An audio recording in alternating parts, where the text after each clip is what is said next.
Salut l'équipe, j'espère que ça va. Alors aujourd'hui, une nouvelle vidéo. Aujourd'hui, on va parler d'un sujet qui concerne tout simplement la dictature et la démocratie. La dictature ou la démocratie.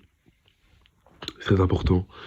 Il faut savoir que dans certains pays ont une histoire en fait.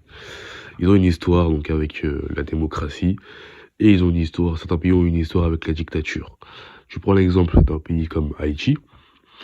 Ils ont une histoire avec la dictature, la tyrannie. Et la dictature impose le respect. Car on va prendre l'exemple donc de l'époque. À l'époque, c'était Papa Doc qui dirigeait les Antilles, donc enfin l'île d'Haïti.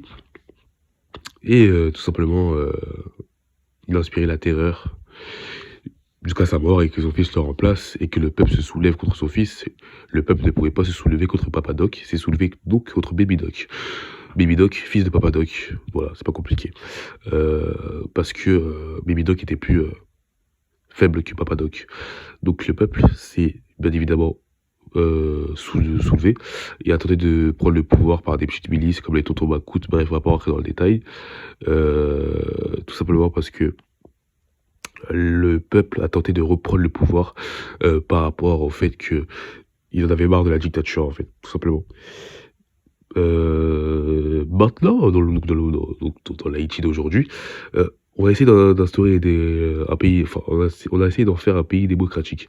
Mais tout simplement, le pays n'est pas enclin à devenir démocratique, car le président est actuellement décédé. Voilà, on n'a toujours pas de président, le pays a toujours pas de président. Donc t'as bien entendu, on n'a toujours pas de président, vu que je suis de cette origine-là. Voilà quoi. Bref. Nous, on est là. Par exemple, tu te mets à la place d'un Haïtien.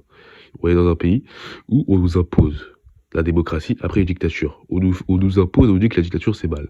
Quand il y avait la dictature dans ce pays, avant que les gens se rebellent, tout se portait bien, les gens étaient soumis. Parce que on est là, on t'impose des choses, si t'es pas content, tu te barres.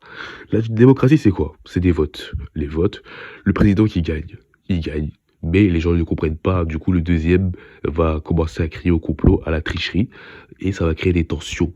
On a fait l'Assemblée nationale dans le pays, on a eu bon, bien évidemment des bagarres à l'intérieur de l'Assemblée nationale. Le président est décédé, a été tué, a été assassiné. Donc ça veut dire quoi? Ça veut tout simplement dire que le pays n'est pas prêt à accueillir une démocratie. Il y a des pays qui sont pas assez matures pour accueillir une démocratie. C'est pas compliqué. Donc on ne peut pas inculquer, on ne peut pas imposer la démocratie à tous les pays. Il y a des pays, il faut leur poser un cadre, une dictature, pour qu'ils puissent fermer leur bouche et se soumettre. Parce que si tu les imposes la démocratie, ils vont toujours ouvrir leur bouche, ils vont toujours contester, et ça va finir par des potentiels coups d'État ou des meurtres, comme on l'a vu ces dernières années. Kadhafi, pareil, donc le président le président libyen a posé une dictature pendant 42 ans.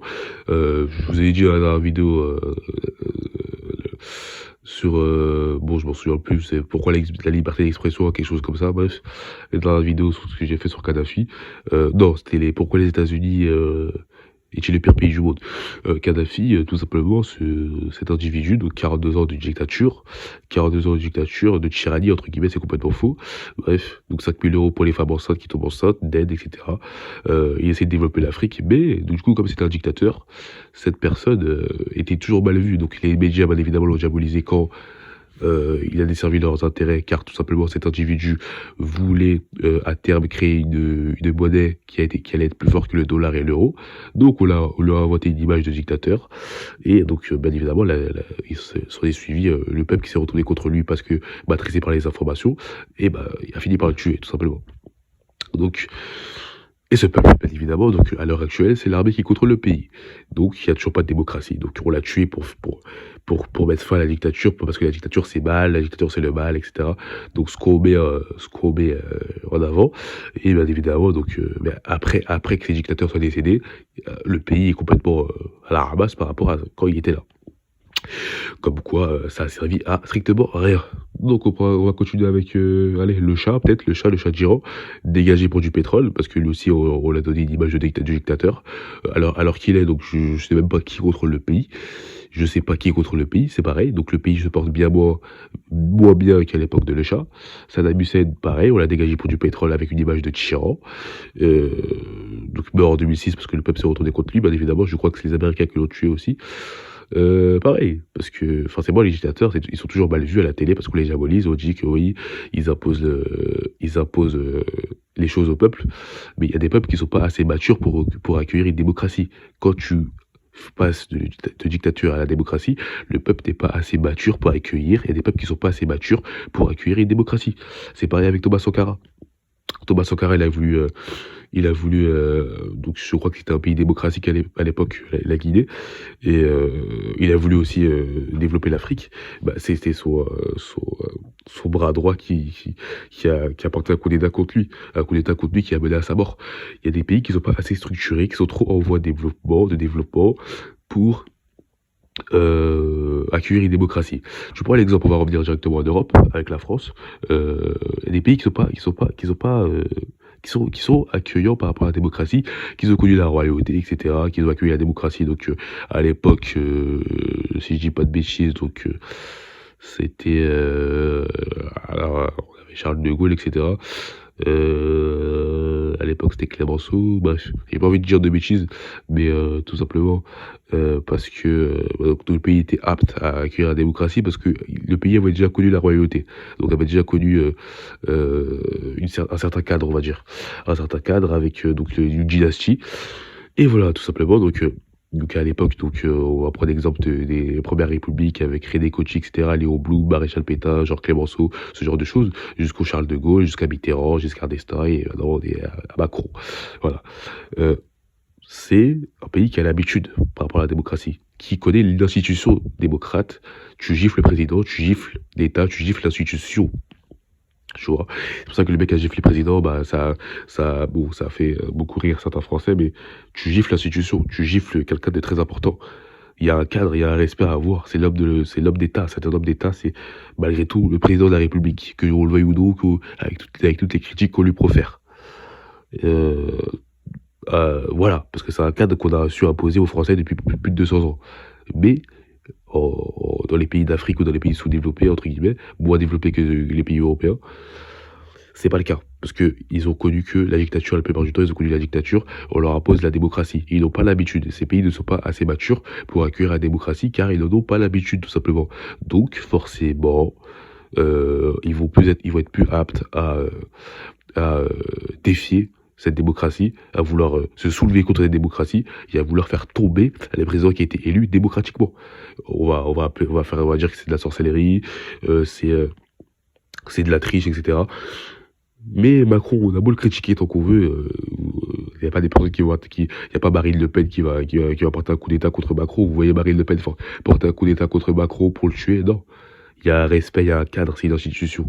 Mais ce n'est pas le cas en Afrique parce que le respect n'a pas encore été assimilé, car la dictature a encore son empreinte sur la plupart des pays, qui est encore présente dans les années 80, 90, voire 2000. Donc ça doit prendre encore du temps pour que les pays deviennent matures pour accepter la démocratie, tout simplement. Donc voilà, c'est pour ça que donc la dictature et la démocratie, la dictature, ça a ses avantages, car ça peut mettre un peuple, ça peut soumettre un peuple qui a tendance à se révolter. Mais ça, c'est des avantages car ça peut désavantager les peuples sur certains domaines. Donc avec, par exemple, pour l'exemple de l'Algérie où le pays garde tout pour eux et donne rien au peuple.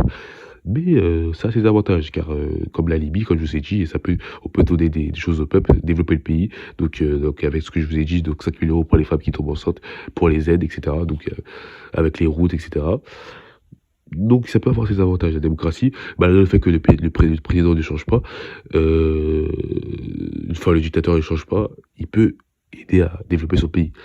La démocratie, ça a ses avantages aussi, c'est un pays, un chef d'État qui change tous les 5 ans.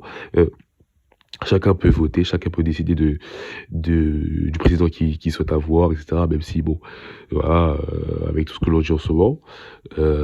Donc voilà, ça a aussi ses avantages parce que ça laisse le choix aux gens, vous voyez? Mais ce ne sont pas tous les pays qui sont aptes à accueillir la démocratie parce qu'ils n'ont pas encore été assez matures pour accueillir la démocratie. Donc dictature ou démocratie, donc faites votre choix. La dictature, ça a ses avantages, mais ça peut aussi avoir ses inconvénients, donc à savoir coup d'État, et cetera. Mais ça a ses avantages car le peuple si t'es pas content, tu dégages en fait. Alors que la démocratie, ça a ses avantages parce que le peuple peut voter, mais le peuple, ça a aussi ses avantages parce que le peuple aussi peut ouvrir sa grande gueule, contrairement à la dictature. Donc voilà, donc il faut poser le pour ou le contre et faire son avis tout simplement. Donc voilà, je vous laisse l'équipe sur ce sujet, donc très intéressant. Merci à vous, prenez soin de vous les gars. Salut.